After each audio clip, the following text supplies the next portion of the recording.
were all once just dreamers. Dreamers who were tested. Dreamers who struggled. And dreamers who hoped for this exhilarating moment. Into the thrilling adventures ahead as globally competitive G-Boys and G-Fans. Nagkakaroon naman kami ng top notcher. Sa education, nagkaroon na kami ng top notcher. Sa CPA, hindi kami mahuli maski sa mga malalaking eskwelahan dito.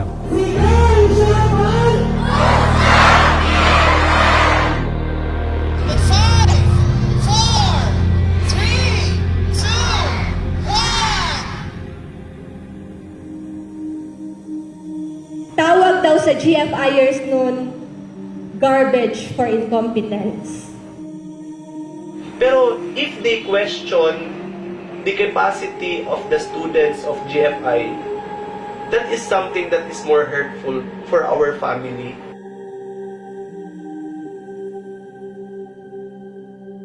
Fast forward to 30 years later, we are top 1 accountancy school in General Santos City and top 6 in Mindanao.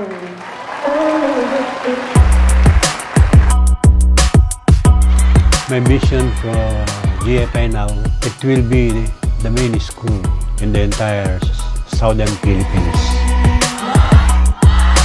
We cater or we charge the lowest tuition fee. Nakalidad na education, good quality education, pero affordable ang tuition fee.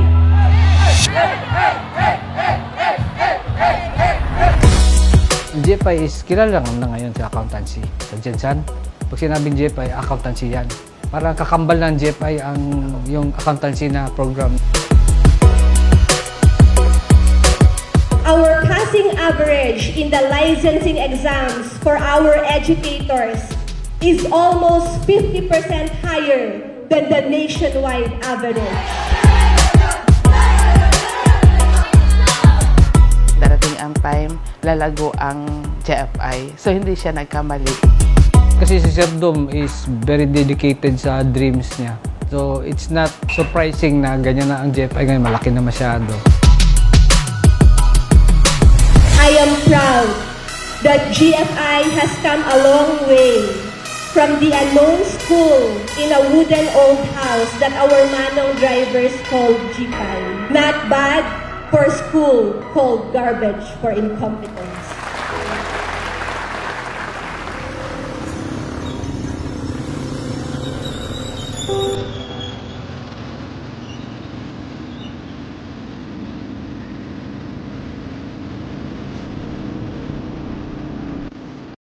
Sa kaalaman ng lahat, nagsimula tayo sa Nuestra Señora de la Paz na dating boarding house. From boarding house converted into classrooms.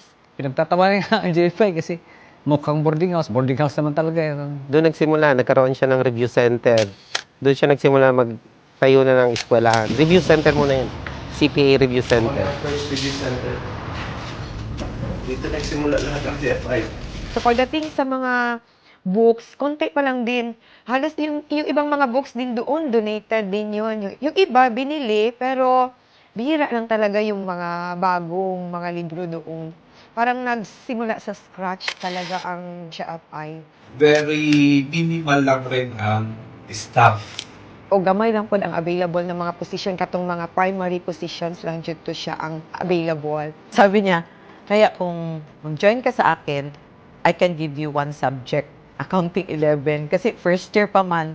First SEM, 1994, June 1994, 54 students. Parang more than kalahati scholar. Bakit ako nag-enroll doon?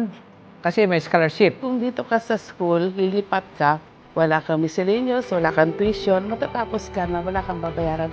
Plus, meron ka pang allowance na tatanggapin sa amin. Ang estudyante, may kunisan 3. Ako sa classroom, nag-harapan lang kami magkuhan leksyon. Tapos kuminsan na nervyos kami kay bantayan na kami ni Sir Dom. So, ang pawis naman kadala. Lalaki-laki kung kaya na nervyos kami panatingnan kami ni Sir Dom. Masyadong mainit. Talagang struggle. Paano ka mag-convince ng teacher na magturo. Tapos, syempre, there's always that comparison mahirap siya i-market during that time kasi parang hindi siya kapanipaniwala na school ito. Even yung mga tricycle drivers, pag magsabi kang GFI, hindi siya known. Asa na dapit. Parang tricycle, ang the nearest is ang simbahan, Katoliko. So, wag mong sabihin GFI, sabihin mo lang Nuestra Señora de la Paz, gilid ng simbahan. Noong nagtatanong ang mga tricycle drivers sa mga ladies in red skirt, asa ka dahil sa GPI? Actually, nagkaroon ng stage na hindi namin alam kung ano ang parang acronym ng school. Pati kami mga pioneers nag-uusap-usap. Ano ba talaga ang ano natin, ang acronym? Sinilip ko ang Articles of Incorporation. Ang proper name niya is Jan Santos, that is one word. So G, then Foundation, F, then Incorporated is I, so GFI. Nasa Paragon man, kinauso namin GFI, ang itawag natin sa sarili. Sa school natin GFI, kaya naging GFI. Pero mo, no? From review center lang. And then ngayon, lang school na, natayo ni Tatamboy. Ganun siya kagaling.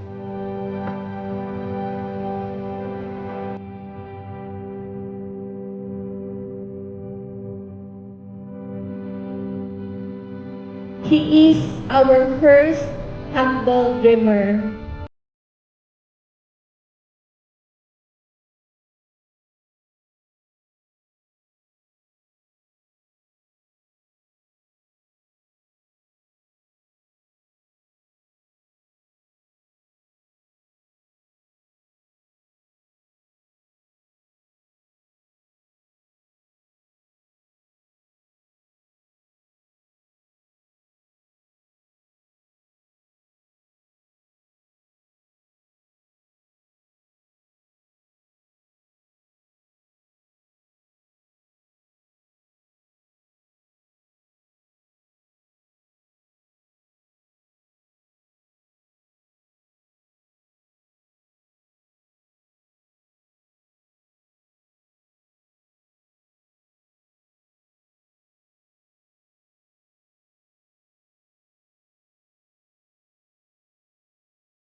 Bisikleta, lakad lang ako ng lakad.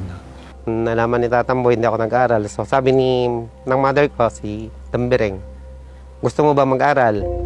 Parang inayaya ka ng uncle mo, doon ka mag-aral sa Jensan. Pagdating ko, first impression niya sa akin, parang tinetesting na niya ako kagad na kung marunong ba ako sa trabaho sa mga, kahit ano, all around. Nagtitinda ako ng bigas, no? Nagtitinda ako ng kung ano-ano, hindi ako nahiya. CPA ako, pinagtatawanan ako ng lahat ng mga CPA nandito. 3 o'clock ng umaga to 4 a.m. dapat gising na kami. Ang dami namin naasikasuhin. Nagnegosyo kami ng bigas kasi, soft drinks, ano-ano, sibuyas. Dadali namin yan sa palengke early morning. Dapat 4:30. Bihis lang, ligo. Punta ng ano. Si Tatamboy, ganun din. Ganun din siya, wala rin time. Pagkadating, bihis. Magtuturo pa hanggang 9 to 10 o'clock ng ng gabi. Kung sa larangan ng entrepreneurship, siya ang pwede mong gawing modelo. Yan si Tatamboy. Makakakuha ka ng maraming kaalaman sa pagninegosyo. So nagturo siya, nalaman namin na nagturo siya, mayroon kaming review center, medyo kailangan namin din ng niyaya namin siya, ganun sa amin, magturo ka lang. Baka tinuloy niya ba? Tinuloy, because siguro ang isip niya, magkaroon siya ng eskwelahan. Siya talaga, very supportive siya, active member ng local chapter. Saka talaga trabaho talaga. Doon kami nakilala ng gusto during my time. Pero kung hindi kay daddy mo, saka kay Larry, palagay ko wala. Noon siya naman, alam ko nakakuha na rin ng award yung daddy mo sa JC. Malakas kami noon. Tinitingala sa region kami talaga. Inisip ko kay Tatamboy somewhere, magiging siya, yung magandang business o may pero not necessarily yung school. Hindi man siya pala labas.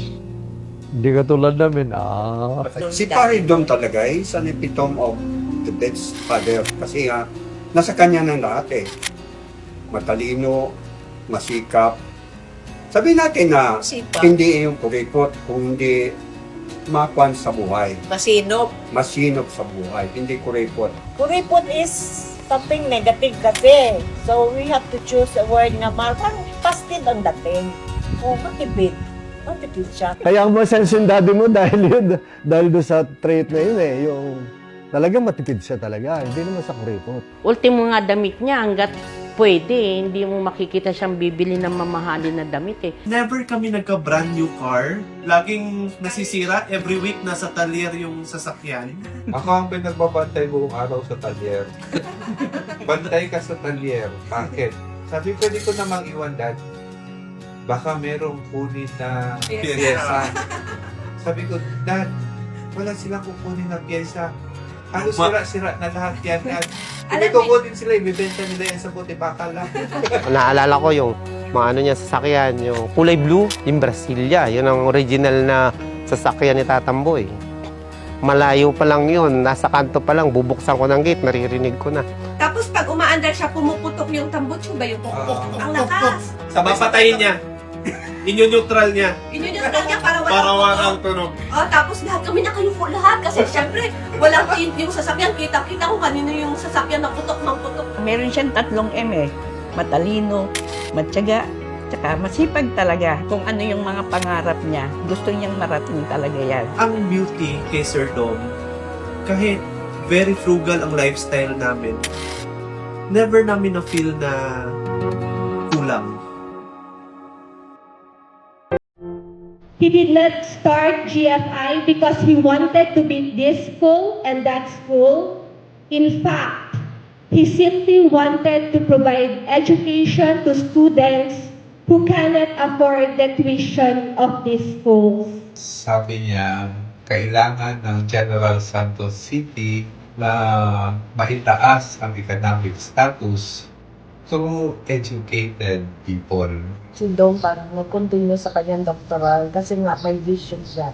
Na magkakaroon talaga siya ng eskwelahan niya. Hindi ko na-expect na magkaroon siya ng school. Ang isa sa mga rason talaga kung bakit mayroong GFI is yung trauma niya about poverty. Yung niche kasi ng GFI na hindi nakuha ng ibang school, yung nakibagay talaga siya sa capability ng karamihan. So yun talaga yung all through his yun yung kailangan mabigyan ng tsansa yung iba na mag-level sa playing field, na makagraduate ka, makakuha ka ng minimum basic pay. I don't want the poor people to keep on walking on the street. There must be a change. Lahat ng pinakamasarap na kainan dito sa Jensan, talagang naipakain ako ni Sir Dom doon. Yun yung hindi ko makalimutan sa kanya. At saka si Sir Dom nung pagdating ko, talagang idol ko yung pag nagsalita kasi naalala ko yung lolo ko dati, sobrang galing magsalita. Pag nagsasalita yan siya doon sa mga program dyan, kahit malayo ako, tumatakbo ako doon para lang marinig at makita ko siya magsasalita. Maraming salamat. Kung wala akong kapatid na kasi-invite mo, baka walang natapos sa mga anak ko. Wala pa nga siyang school, pinapaaral na kami, biro mo. Kasi kung wala siya, hindi naman ako makakapagtapos. Mga kapatid ko, sasabihin mo talaga, siya yung the best na tatay sa world. kung ano man yung naranasan ng pamilya niya, parang gusto niya rin iparanas sa ibang tao, lalo na sa mahihirap. Always talaga yung sinasabi sa akin na, Grace, pag magsikap ka lang, may mararating ka talaga. Iniisip ko sa sarili ko, sabi ko nga, kung wala ang mga Dizon, parang hindi ko rin makita yung sarili ko ngayon. Maraming mga bagay na parang sila yung nagpamulat sa akin. We have produced over 344 CPAs and continue to be the top producer of CPAs in South Mindanao. We believe that you will be globally competitive because of our quality yet affordable education. Uswag GFI, home of the humble dreamers, go change the world.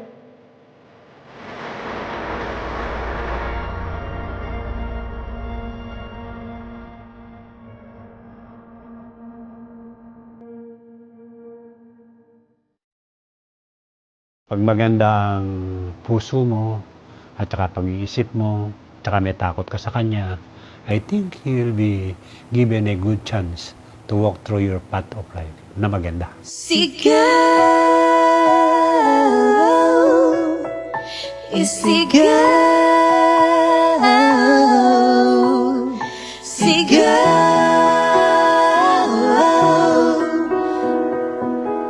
Hopefully, yung GFI would continue to help those who are struggling, those who have the potential, and those who have the chances to be better human beings. Because when you are in a better financial position, it's easier to become kind. It's easier to become grateful. It's easier to be a child of God. Ng tagumpay nagbibigay tanglaw, ikaw at ako'y nagsisilbing ilaw. Kultura, tradisyon ang ibabaw. Salamat sa Diyos ang sigaw. Sa biyayang binigay na masagana, natutunghayan ng mga daing nila. Magkagaling na mga manunuro, may taglay na talino't pagkakaisa.